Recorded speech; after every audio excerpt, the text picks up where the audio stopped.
5 दोस्त अली, जैन, सारा, हिना और कामरान अफ्रीका के घने जंगलात में एडवेंचर ट्रिप पर निकले। वो सब बहुत पुरजोश थे, हंसते खेलते सफर कर रहे थे। जंगल में घुसते ही परिंदों की चीख-नुमा आवाजें, पत्तों की सरसराहट और हवा का बोझल सा शोर माहौल को कुछ पुरस्रार बना रहा था। लेकिन उनके दिल में डर का नाम नहीं था। शाम होते ही उन्होंने एक खुले मैदान में कैंप लगा लिया, आग जलाई, खाना पकाया और बातों में मसरूफ हो गए।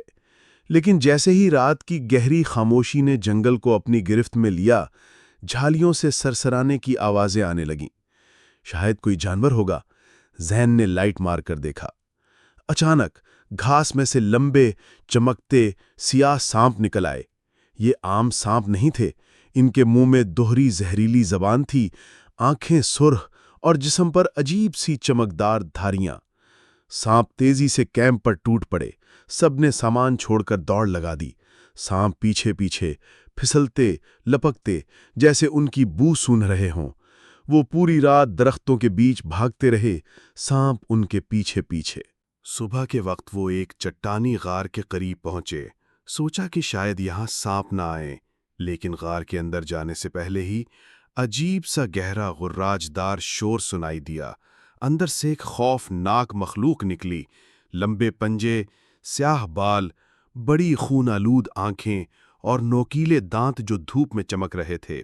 ये इंसान से बड़ी मगर बंदर से मिलती जुलती थी, जैसे सदियों की भूख इसके अंदर जमा हो। दौड़ो! अली चीखा, लेकिन कामरान बदकिस्मती से पीछे रह गया। मखलूक ने झपट कर उसे उठा लिया और लम्हों में उसकी चीखें खामोश हो गईं।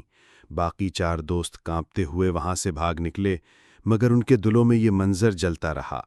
दोपहर को वो एक नदी के करीब पहुंचे। वहां जमीन पर जंगली सोरों के झुंड और दरख्तों पर बेशुमार बंदर बैठे थे। उन्होंने सोचा खामोशी से गुजर जाएं, मगर एक बंदर ने सारा के बैग को झपटा। जैसे ही सारा ने खींचकर वापस लिया, पूरा झुंड पागल होकर उन पर टूट पड़ा। सूअर तेज धाड़ मारकर भागे, अपने नुकीले दांत दिखाते हुए, और बंदर ऊपर से पत्थर और टहनियां फेंकने लगे। चारों जान बचाकर जंगल के एक बुलंद पहाड़ की तरफ दौड़े। पसीने में भीगे, जख्मों से चूर, वो आखिरकार पहाड़ की चोटी पर पहुंचे।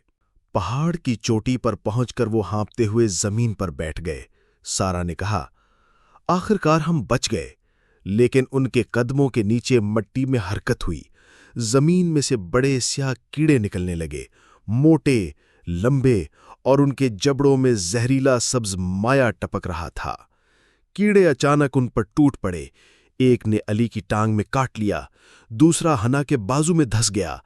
चंद लम्हों में उनकी आंखों से खून बहने लगा, मुंह से सुर्ख झाग निकलने लगा और उनकी आंखों की पुतलियां बाहर की तरफ फट कर लटक गईं। जैन और सारा खौफ से कांपते हुए ये मंजर देखते रहे, फिर पागलों की तरह दौड़ पड़े। शाम तक वो एक घने जंगल के हिस्से में पहुंचे जहां रोशनी बहुत कम थी। सन्नाटा इतना गहरा था कि अपनी सांस की आवाज भी डराने लगी। अचानक झाड़ियों में हलचल हुई और वही खूनख्वार मखलूक जिसने कामरान को मारा था, उनके सामने आ गई। जैन ने सारा का हाथ पकड़ा और भागा, मगर मखलूक ने जैन को पीछे से दबोच लिया। उसकी चीख फिजा में गूंजती रही, फिर खामोश हो गई। अब सारा अकेली रह गई। वो पूरी ताकत से भागी, लेकिन हर तरफ से सांपों, बंदरों और कीड़ों की आवाजें आती रहीं।